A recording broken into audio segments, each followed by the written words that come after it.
Hello and welcome back to our second in a series of motivational and self-help videos. It's all about it. And by the way, I'm not wearing the same shirt 2 days in a row. This happens to be 2 meetings in a row. Okay? What we're going to discuss right now is understanding if you're going to be successful as anything, if you decided you wanted to achieve, first of all, by watching this video, that's the first step. It tells me that you want to make a difference in yourself. So if I can say something that's going to make a small difference, I'm more than happy to do it. I hope it really works for you. But today we're going to talk about achieving. What does it take to be a better anything? And that's a broad spectrum. And what it basically comes down to is I'm going to use the word master. Okay? What does it take for you to master something? It doesn't matter if it happens to be a sport. You want to be a master golfer. You want to be a master painter. You want to be a master, you want to be a better husband, a better wife. You want to be a better son. You want to be a better daughter, a better brother, a better sister. You want to be better at anything that you want to master. Anything you want to get a whole lot better at. And mastering is getting it to the top. But if you want to be the very, very best at something, you've got to understand there's very, very basic principles. I can give you the greatest product in the world. I can give you the cure for cancer. But if your head is not right, you're not going to be able to sell it to anybody. I can give you the exact path on how to get to the forest, to all of the gold on the other side, that great big gold at the end of the rainbow. And if you don't got the right attitude, when you go into that forest, you're going to get lost. So we're going to today cover a simple word called master that's going to show you exactly what it takes for you to become better at everything that you decide you want to be better at. Now, for you to master something, doesn't matter what it is, it applies to every aspect in life. The first thing you have to do is you have to be motivated. You have to absolutely feel inside. Motivation's not on the outside. Motivation's not rocking around in a big rah, rah, rah, like a super smile. Motivation is how you feel about something on the inside. You've got to want it. Do you really believe, for even a second, that you could be a master golfer if you hate golf?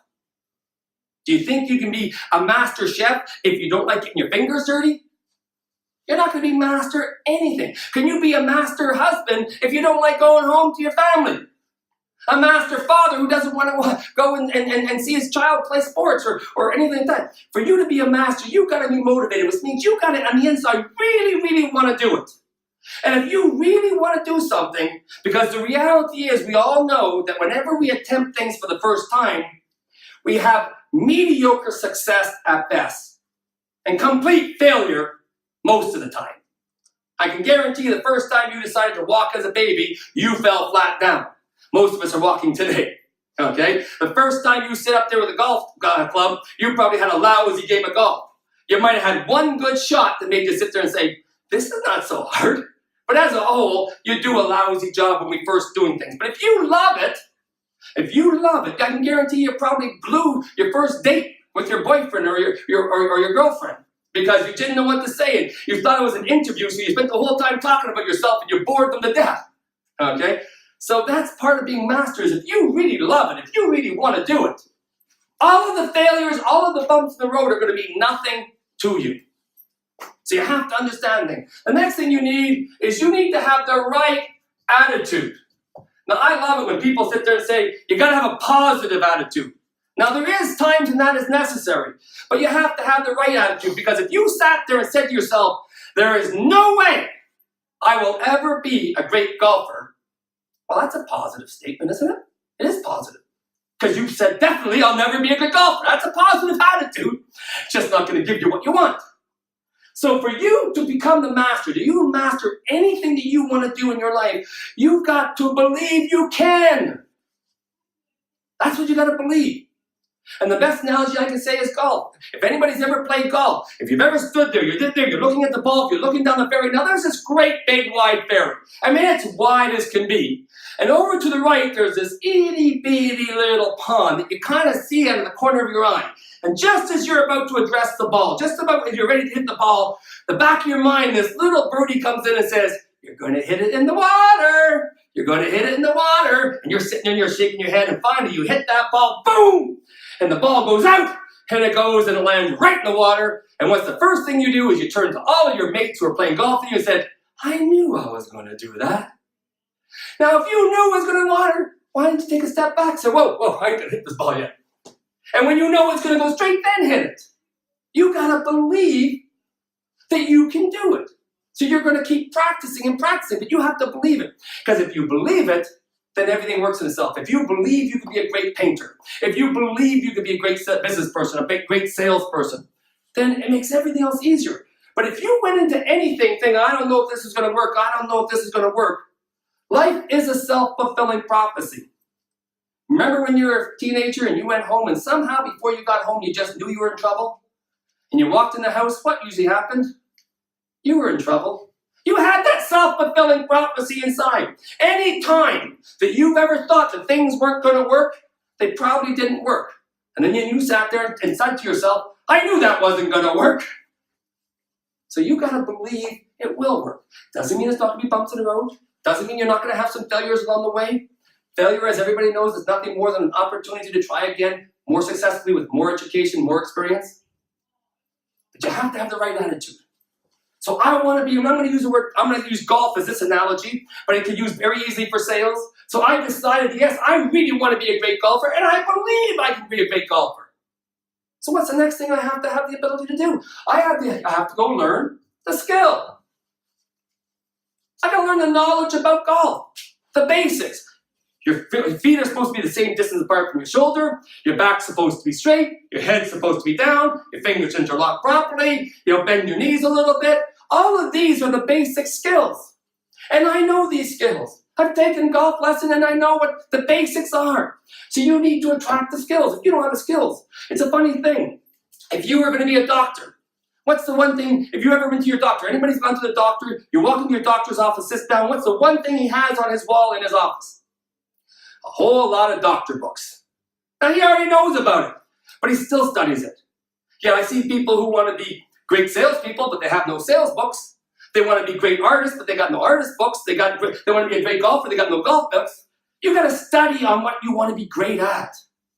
That's just part of it. If you want to be a great lawyer, you're going to have a bunch of lawyer books. If you're going to anything you want to be great at, there's books out there. They're called bookstores. In fact, there's even free places. They're called a library. They even let you go there and take the books out for free. It's shocking. And now they got a new library called Google.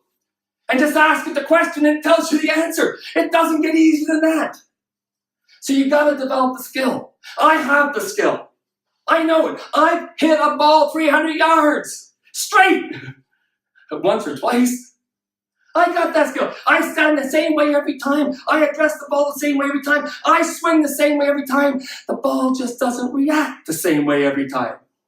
Half the time it goes straight, and half the time it seems to find a sand puddle or a sand dune. It wants to go to the beach or wants to go for a swim. I'm not sure what that ball's thinking.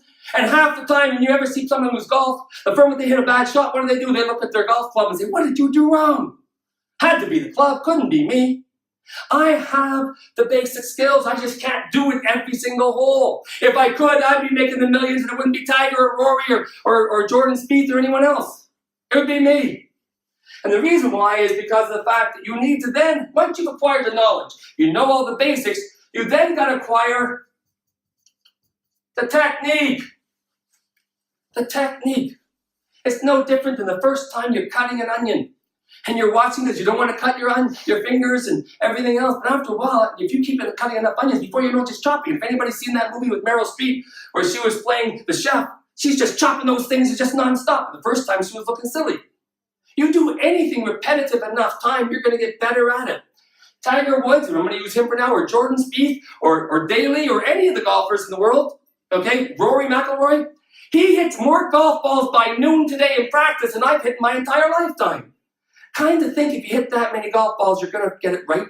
You're going to start figuring it out. I mean, I can guarantee you Wayne Gretzky, one of the world's greatest skaters, he skated more times before 5 years of age than I have in my lifetime. It's acquiring the technique, which is taking that skill and using it long enough and over enough until you understand it. It's no different. And here's one, and I know a lot of you ladies out there are going to probably shoot me right now, but I'm not a big fan of buying my wife a Valentine's present or a birthday present. Because I found out very early in our relationship, and we've been together 42 years, so I'm not completely wrong on this, okay? That when I bought her a Valentine's present or a birthday present, she kind of expected it, so it was no surprise. I'm the guy who believes that I'm going to buy her a present on July 17th because I seen something that I think was great for her, and she's not expecting it. I'm the person who brings her flowers when she's not expecting it. I'm the person who does something when she doesn't expect it. That's what I think is you go out there, get that technique, guys. Get out there and do it and over. And ladies, the same thing. If it's painting, the more you paint, the more you're going to understand colors. The more you do anything, the more you're going to understand it. But I'm going to tell you right now, you want to really fall in love with something, do a lot of it. You know, you haven't been to your child's baseball game yet. You go to the first time you go to the baseball game because you want to be a better parent. Your kid's a little surprised. It's nice. But he's going to expect you to miss the next one if you miss the last one. But you start to go into every one of them, and all of a sudden the whole world makes a difference. There was a video the other day about a daycare. They showed all these parents coming to pick up their child from daycare, and all the children were so excited to see Mommy and Daddy, as a 3 and 4-year-old would, but Mommy and Daddy were too busy on the phone, and the kids were sitting there saying, Mommy, Mommy, trying to tell them about their day, and the parents were just trying to shoo them into the car. Get off the phone and spend a couple of seconds. I know you want to be a great parent, but are you motivated about it? Do you believe you can? Are you willing to develop the skills, and are you willing to get good at it? And then it comes to this one here. What does the E stand for? If I want to master something, what can the E possibly stand for? And the E stands for enthusiasm.